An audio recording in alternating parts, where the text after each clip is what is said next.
कैसे हैं आप सभी? मैं आशा करती हूँ आप सभी लोग स्वस्थ एवं प्रसन्न होंगे। आज हम हमारा पाठ भाषा एवं व्याकरण को पढ़ेंगे और समझेंगे। तो आइए ये पाठ प्रारंभ करते हैं। ये है हमारा पाठ 1, भाषा एवं व्याकरण। भाषा भाषा क्या है? भाषा अपने विचारों का आदान प्रदान करना भाषा है, या संक्षेप में कह सकते हैं अपनी बात कहना ही भाषा है। बोलना, लिखना या पढ़ना भाषा है। किसी बात को समझाना ही भाषा है।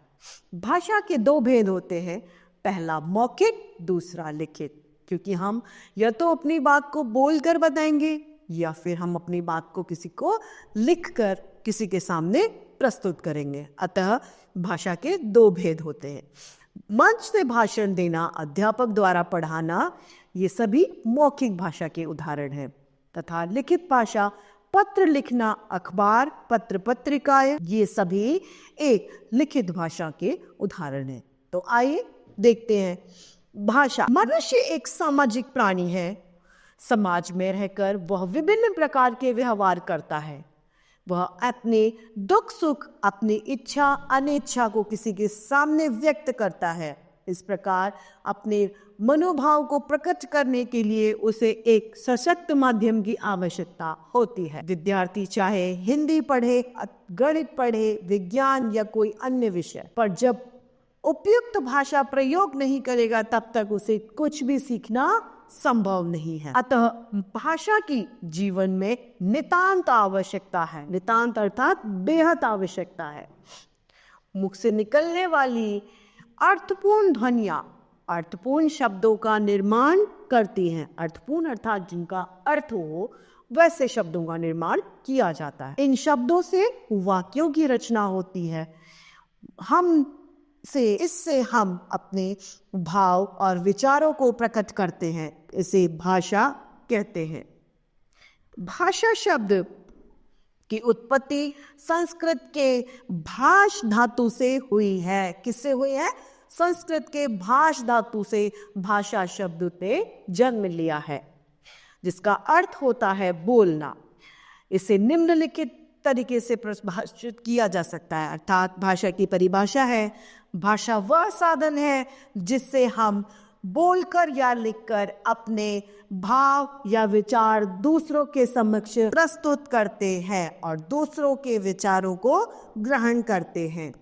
भाषा के 3 भेद होते हैं, पहला मौखिक, दूसरा लिखित और तीसरा सांकेतिक। सबसे पहला मौखिक। मुंह से कुछ बोलकर तथा कानों से सुना जाना वह मौखिक भाषा का रूप होता है। लिखित भाषा। जो कुछ लिखा या पढ़ा जाता है वह लिखित भाषा का रूप होता है। तीसरा सांकेतिक भाषा। मन के भावों या विचारों को कभी कभी हम संकेतों के द्वारा प्रदर्शित करते हैं, वह सांकेतिक भाषा का रूप होता है। सांकेतिक भाषा को हिंदी व्याकरण में कोई स्थान नहीं दिया गया है। क्यों? क्योंकि हो सकता है हम इशारा कुछ और करें और अगला व्यक्ति उसे कुछ और समझ ले। अतः सांकेतिक भाषा को व्याकरण में कोई स्थान नहीं मिला है। मातृभाषा। मातृभाषा क्या है? हमारी हिंदी। बालक अपने परिवार अथवा माता से जो भाषा सीखता है वह मातृभाषा कहलाती है। हम यहाँ रह रहे तो हमारी भाषा हिंदी है। हो सकता है हम फॉरेन में रहते तो हमारी भाषा अंग्रेजी, रशियन, जापानी या चाइनीज कुछ भी हो सकती थी, है ना। तो जहाँ पर हम रहते हैं और जो हमारे माता पिता द्वारा बेसिक, है ना, जो बेसिक भाषा बोली जाती है वह भाषा मातृभाषा कहलाती है। किसी हिंदी भाषी परिवार में जन्म लेने वाला बालक प्रभाव से ही हिंदी भाषा में परिवेश में रहकर हिंदी भाषा सीख सकता है। उसे यही उसके लिए मातृभाषा होगी। प्रादेशिक भाषा। किसी प्रदेश विशेष में बोले जाने वाली विशेष भाषा प्रादेशिक भाषा कहलाती है। जैसे महाराष्ट्र में मराठी, तो महाराष्ट्र की मराठी जो भाषा है वह प्रादेशिक भाषा हो गई। इसी प्रकार मध्य प्रदेश, हरियाणा, उत्तर प्रदेश, बिहार, राजस्थान में हिंदी बोली जाती है, पंजाब में पंजाबी। तो पंजाब की पंजाबी भाषा उनकी प्रादेशिक भाषा है। राष्ट्रभाषा, जब कोई भाषा किसी राष्ट्र के अधिकांश भाग में बोली जाती है तो वह राष्ट्रभाषा बन जाती है। हिंदी हमारी राष्ट्रभाषा है। अंतर्राष्ट्रीय भाषा, जब कोई भाषा विश्व के अनेक राष्ट्रों में बोली जाती है तो वह अंतर्राष्ट्रीय भाषा कहलाती है, जैसे कि अंग्रेजी। तो अंग्रेजी अंतर्राष्ट्रीय भाषा है जो सभी भारत देशों में मुख्यतः बोली और समझी जाती है। अब है लिपि। हमारी हिंदी की लिपि देवनागरी लिपि है। हिंदी का जन्म संस्कृत भाषा से हुआ है, अतः संस्कृत तथा हिंदी दोनों की भाषा लिपि जो है वह देवनागरी लिपि है। आपने पढ़ा है कि विचारों को लिखकर प्रकट करना भाषा का रूप है। लिपि शब्द का अर्थ है लीपना। विचारों को लीपना अर्थात विचारों को लिखना लिपि कहलाता है। ध्वनियों को लिखने की विधि लिपि कहलाती है। लिपि की परिभाषा क्या है? ध्वनियों को लिखने की विधि लिपि कहलाती है। संसार में अनेक भाषाएं बोली जाती हैं। प्रत्येक भाषा की लिपि का नाम अलग होता है। हिंदी भाषा की देवनागरी लिपि में लिखा जाता है, अर्थात हमारी हिंदी की लिपि क्या हुई? देवनागरी। संस्कृत भी देवनागरी लिपि में लिखी जाती है। पंजाबी गुरुमुखी में और अंग्रेजी भाषा रोमन लिपि में लिखी जाती है। बोली, तो भाषा के क्षेत्रीय रूप को बोली कहते हैं। क्या कहते हैं? बोली। किसी क्षेत्र विशेष में अलग अलग बोलियां बोली जाती हैं। उस क्षेत्र विशेष की जो भाषा होती है वह बोली कहलाती है। यह किसी क्षेत्र विशेष में ही वहाँ के निवासियों द्वारा मौखिक रूप से अपने विचारों के आदान प्रदान में का एक साधन है। भाषा की अपेक्षा बोली का क्षेत्र जो होता है वह सीमित होता है, अर्थात वो एक निर्धारित स्थान पर ही बोली जाती है। भारत में बोली जाने वाली प्रमुख बोलियां ब्रजभाषा, अवधी, भोजपुरी, मैथिली इत्यादि है। भाषा तथा बोली में कुछ अंतर हैं जो यहाँ पर दिए गए हैं। पहला अंतर, बोलियां किसी एक ही भाषा का अंग होती हैं और भाषा का क्षेत्र विस्तृत होता है, जबकि बोली का क्षेत्र सीमित होता है। दूसरा, भाषा का संबंध व्याकरण से होता है, बोली का संबंध व्याकरण से नहीं होता है। तीसरा, बोली का प्रयोग बोलचाल में होता है, जबकि साहित्य की रचना भाषा में होती है। आप किसी भी बोली में कोई भी साहित्य नहीं लिख सकते। ये भाषा और बोली में अंतर है। पहला तो उसका क्षेत्र बहुत छोटा होता है। दूसरा, किसी भी व्याकरण में बोली को स्थान नहीं दिया गया है। तीसरा, कोई भी जो साहित्य लिखे जाते हैं उसमें बोली वर्जित है। किसी भी बोली में कोई भी साहित्य नहीं लिखा जाता। अब है व्याकरण। व्याकरण क्या है? व्याकरण अर्थात नियम या शुद्धिकरण। भाषा का शुद्धिकरण करना व्याकरण का कार्य है। जैसा यदि हम शुद्ध बोलेंगे तो शुद्ध लिखेंगे, तो शुद्धिकरण ही व्याकरण है। प्रत्येक भाषा के कुछ अपने नियम होते हैं। व्याकरण में भाषा के इन नियमों पर चर्चा होती है। व्याकरण के आधार पर हम भाषा का व्यवहार करते हैं और उसे समझते हैं। व्याकरण का अर्थ है शब्दों का शुद्ध रूप का विवेचन, अर्थात हम कह सकते हैं कि व्याकरण वह शास्त्र है जो हमें किसी भाषा की शुद्धता के नियमों को सिखाता है। व्याकरण से हम भाषा का शुद्ध लिखना, बोलना व पढ़ना सीखते हैं। अर्थात संक्षेप में हम कह सकते हैं कि भाषा का शुद्धिकरण ही व्याकरण है। भाषा को शुद्ध करना ही व्याकरण का कार्य है। अशुद्ध और शुद्ध भाषा के यहाँ पर कुछ उदाहरण दिए गए हैं। अशुद्ध उदाहरण है, मोहन किताब पढ़ती है, गलत। मोहन किताब पढ़ता है सही है। लड़के खेलता है गलत, लड़के खेलते हैं सही है। बालक भोजन करते हैं, बालक भोजन करता है। कृपया बैठ जाए, कृपया बैठ जाइए। ये शुद्ध और अशुद्ध हमें ज्ञान कहाँ से होता है? व्याकरण द्वारा, व्याकरण के नियमों द्वारा इनका शुद्धिकरण किया जाता है और हम सही तरीके से भाषा को बोल लिख पढ़ पाते हैं। भाषा और व्याकरण का संबंध यहाँ पर दिया गया है। भाषा और व्याकरण में घनिष्ठ संबंध होता है। भाषा पहले बनी है तथा उसका व्याकरण बाद में रचा जाता है। व्याकरण भाव को निश्चित सीमा से बांधता है। समय के साथ साथ भाषा में अनेक परिवर्तन आ जाते हैं और नए शब्द जुड़ते हैं। व्याकरण सबकी समीक्षा करता है और उसके लिए नियमों को बनाता है। अतः हम कह सकते हैं कि व्याकरण अपने नियमों द्वारा भाषा की अशुद्धता को दूर कर उसे संवरा हुआ यानी सही रूप प्रदान करता है। व्याकरण के विभाग, व्याकरण के 3 विभाग हैं: वर्ण विचार, शब्द विचार और वाक्य विचार।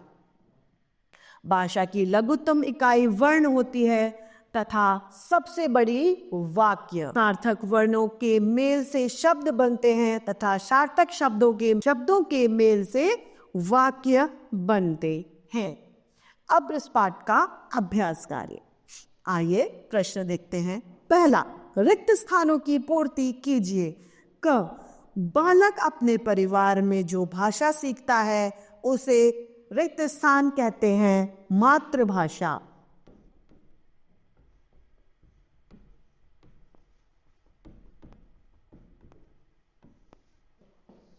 ख, किसी प्रदेश में बोली जाने वाली भाषा प्रादेशिक भाषा कहलाती है।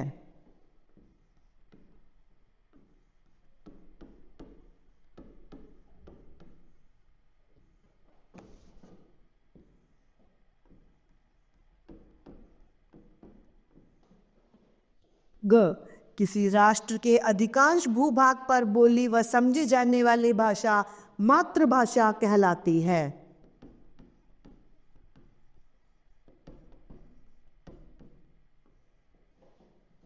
घ, विचारों को लिपता अर्थात लिखना लिपि कहलाता है। ड, भाषा की लघुत्तम इकाई वर्ण है।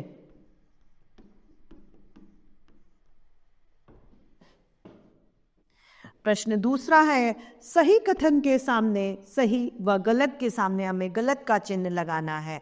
क, भाषा के द्वारा मन के भावों को अभिव्यक्त किया जाता है। जी हाँ। ख, भाषा का केवल लिखित रूप होता है। जी नहीं। ग, भाषा को बोली भी कहते हैं।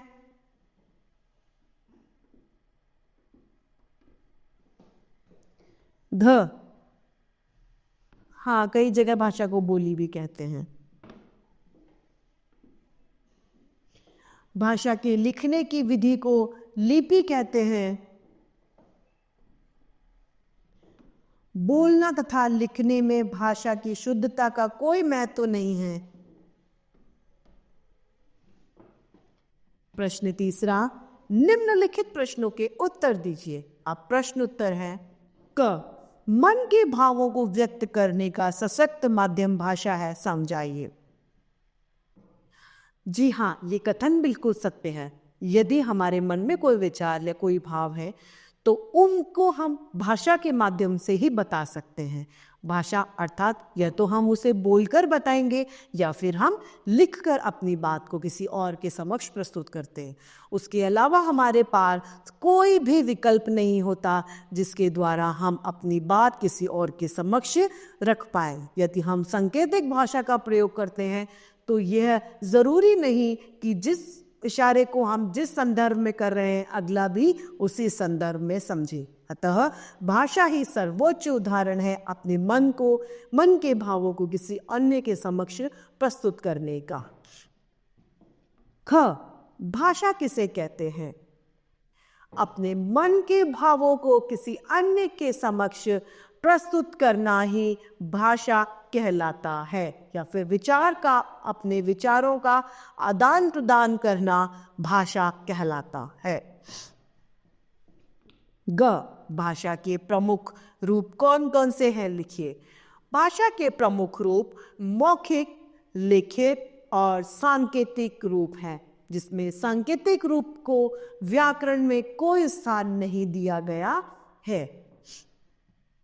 घ, लिपि किसे कहते हैं? लिपि ध्वनियों को लिखने की विधि को लिपि कहा जाता है। हिंदी भाषा की लिपि देवनागरी लिपि है।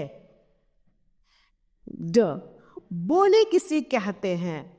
किसी क्षेत्र विशेष में बोले जाने वाली भाषा बोली कहलाती है। बोली का क्षेत्र सीमित होता है तथा बोली में किसी भी तरह के ग्रंथ की रचना नहीं किया जा सकती। च, भाषा तथा बोली में अंतर बताइए। भाषा का क्षेत्र विस्तृत होता है जबकि बोली का क्षेत्र सीमित होता है। भाषा को व्याकरण में जगह मिली है जबकि बोली को व्याकरण में कोई जगह नहीं दी गई है। बोली का प्रयोग बोलचाल में होता है जबकि भाषा का तो साहित्य रचना में भी हो सकता है। किसी भी साहित्य में बोली का रचना नहीं की जा सकती, लेकिन भाषा में साहित्य की रचना की जाती है। छ, व्याकरण को परिभाषित कीजिए। व्याकरण अर्थात शुद्धिकरण। भाषा को शुद्ध रूप से लिखना व पढ़ना व्याकरण के द्वारा ही संभव है। अतः भाषा को सही रूप से लिखना व पढ़ना ही शुद्धिकरण व्याकरण कहलाता है। ज, व्याकरण के विभाग कौन कौन से हैं? व्याकरण के 3 विभाग हैं, वर्ण विचार, शब्द विचार तथा वाक्य विचार। ये तीनों व्याकरण के विभाग हैं। तो इस तरीके से हमारा यह पाठ भाषा समाप्त होता है। मैं आशा करती हूँ आप सभी लोगों को यह पाठ भली भांति रूप से समझ में आया होगा। तो आज के लिए इतना ही, फिर मिलते हैं। धन्यवाद।